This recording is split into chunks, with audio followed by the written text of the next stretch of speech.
പ്രിയ അക്ഷരസ്നേഹികളെ, സാഹിത്യ നഗരിയായ കോഴിക്കോട് നിന്നും പ്രസിദ്ധീകരിക്കുന്ന വായനാ ബുക്സിൻ്റെ ഏറ്റവും പുതിയ കൃതിയായ അബ്ദുൽ നാസർ നദ്വി രചിച്ച Lucknow to Kerala പ്രകാശിതമാവുകയാണ്.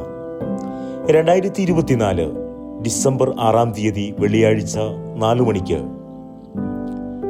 Kozhikode YMCA cross റോഡിലുള്ള ചോയ്സ് ഹാളിൽ വെച്ച് മുഖ്യാതിഥി ശ്രീ അഹമ്മദ് ദേവർകോവിൽ MLA. പുസ്തക പ്രകാശനം doctor K Gopalankutty doctor Jamaluddin ഫാറൂഖിക്ക് കൈമാറുന്നു. പുസ്തകത്തിന്റെ വായനാനുഭവം പങ്കുവെക്കുന്നത് സ്വാമി വിശ്വഭദ്രാനന്ദ ശക്തിബോധി. ആശംസകൾ നേർന്നുകൊണ്ട് ശ്രീ നവാസ് പുനൂർ, ഷാജുബായ് ശാന്തിനികേതൻ എന്നിവർ സംസാരിക്കുന്നു. മുഴുവൻ അക്ഷരസ്നേഹികൾക്കും പുസ്തക പ്രകാശനത്തിലേക്ക് സ്നേഹപൂർവ്വം സ്വാഗതം.